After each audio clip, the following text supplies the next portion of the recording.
Саламатсыңарбы балдар? Каникулду кандай өткөздүңөр? Жакшы өткөрдүңөр деген үмүттөмүн. 2 классты аяктап, 3 класстын босогосун аттадыңар. 1 сентябрь жаңы окуу жылыңар менен куттуктайм. Бүгүнкү тарбиялык сабагыбыздын темасы сүйүктүү Кыргызстаным. Ал эми сабагыбыздын максаттары: 1. Окуучулар ата мекен, өлкө, мамлекеттин символдору жөнүндө түшүнөбүз. 2. Мамлекетибиздин өзгөчөлүктөрүн айырмалап, сүйлөө кебин өнүктүрөбүз. 3. Ата мекенди сүйүүгө жана көздүн карегиндей сактоого тарбияланабыз. Анда балдар, бүгүнкү тарбиялык сабагыбызды Кыргыз Республикасынын гимни менен баштасак.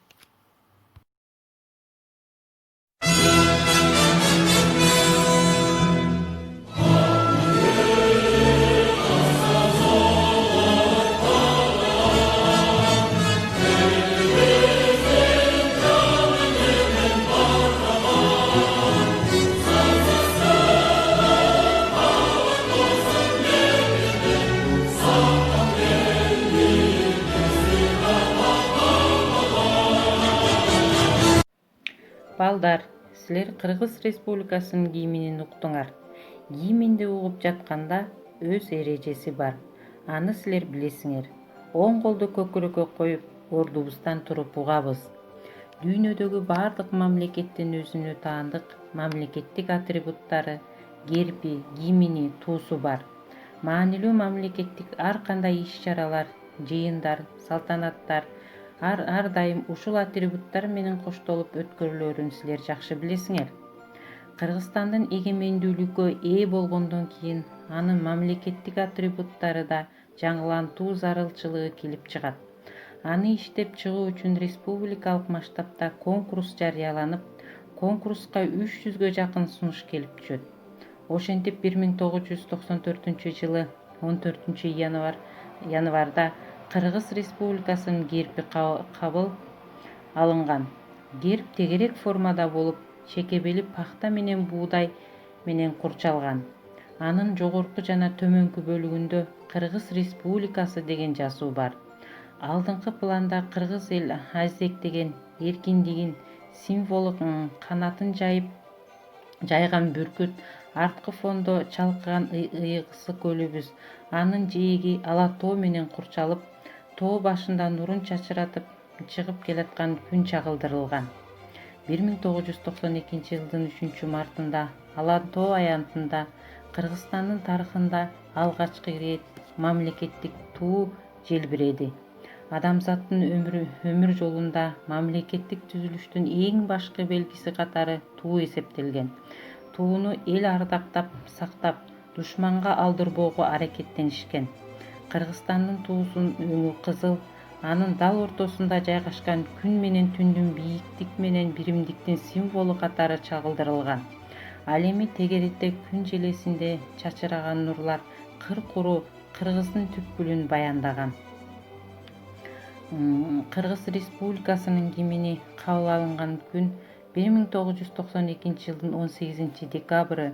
Анын сөзүн кыргыз эл акыны Садыков жана Кулиев, музыкасын болсо белгилүү композитор Молдобасанов менен Давлесов жазышкан. Гимнде негизинен кыргыз элинин келечеги болгон ой тилеги, тарыхый басып өткөн жолундагы эрдиги, элдердин достугу, ынтымагы, келечеги чагылдырылган.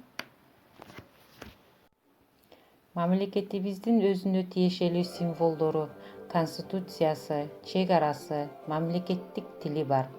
Мекенибиздин гүлдөп өсүшүнө, мамлекеттин символдорун ыйык сактап, силер жакшы билим тарбияга ээ болуп, каада салтты үйрөнүп, көп улуттуу эл менен достукта, ынтымакта жашап, өлкөбүздүн өнүгүшүнө салымыбызды кошуубуз зарыл. Адам мекенин сүйөт, булбул гүлзарын сүйөт деп накыл сөз бекер эмеспи? Адамдар сыяктуу эле канаттуу куштар да, жан жаныбарлар да өз мекенин сүйүшөт, алыс калса сагынышат. Анда эмесе баарыбыз чогуу мука мөңгү булбулдун мекенине болгон кусалыгы жөнүндөгү жомокту мен силерге айтып берсем. Илгери бир хан жашаган экен.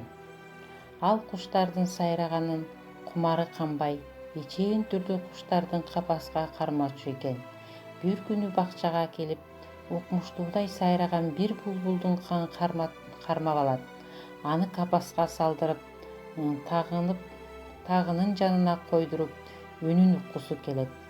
Хандын сарайы анын ичиндеги буюмдардын бардыгы алтын менен күмүштөн жасалган кооз болгондуктан баягы булбул да алтындан капас жасаттырат. Ичине аппак мамык менен жибектен уя салдырып, эң сонун кооз идиштерге булбул жей турган түркүн жемдерди койдурат. Мындайга булбул көнбөгөн, колдон тамак жебеген, ободо учуп эркинче тоо талааны өрдөгөн. Ошондойбу сайрабайт, эки көзү жайнабайт, жебейт берген тамакты тумшугу менен майдалайт. Бирок булбул мындай жаңы шартка көнбөй, көп убакытка чейин сайрабай коет. Бир күнү хан жалгыз отурганда булбул укмуштуудай кубулжутуп сайрап келет. Ал сүйүнүп, көңүл коюп угуп калат. Көрсө хан куштардын тилин түшүнгөн киши экен. Булбулдун эмне деп сайрап жатканын билгиси келип, тыңшап отуруп берет. Угуп отурса, ал минтип сайраган экен. Кайран калган уямай, кайрылып сени көрөмбү, кайрылып көрбөй өзүңдү, капаста жатып өлөмбү. Торкодон салган уямай, толгонуп кайра көрөмбү, толгонуп көрбөй өзүңдү, тордо эле жатып өлөмбү. Булбулдун бул муңдуу сайрашына хан таң калат. Мен жасаткан алтын капастан, мамык менен жибектен салдырган алтын уя жакпаса, өзүнүн уясы бир укмуштуудай болсо керек. Ошол уясы кандай экенин билейинчи, деп ойлонот да жигиттерин чакырып, булбулдун капастан бошотуп жибергиле. Бирок кай жерге барып конгонун билип, уясы кандай экенин көрүп келгиле деп буйрук берет. Учуп кетти алайга, кирди калың бадалга, ал өзүнчө кубанып, таранып жатты далайга. Жигиттер көңүл бөлүштү, булбул үйүн көрүштү, чөп чардан экен анысы, кайра ханга келишти. Көп күн жүрүп кайтышты, көргөндөрүн айтышты, шылдың кылып кээ бири булбулга күлүп жатышты. Капастан бошонгондо булбулдун учуп отуруп, бир калың бадалга келип, өзүнүн көнгөн жерине келгенине кубанып, суу жээгине конуп, үстү башын таранып, боюн керип, арка терки учуп, анан бир бутакка конуп, укмуштуудай кубулжутуп сайрайт. Мокуму канган соң, кайрадан бороону чөп чаардан салынган уясына кирип, рахаттанып жата кетет. Хандын жигиттери булбулдун бардык кыймылдарын, сайраганын, уясына келип жатканын көрүшөт. Анын бардык төкпөй чачпай ханга айтып келишет. Көрсө, ар ким өз уясы өзүнө алтын уя болот турбайбы? Балдар, туулган жердин топурагы алтын деген сөз кыргыз элинде бекер айтылбаптыр.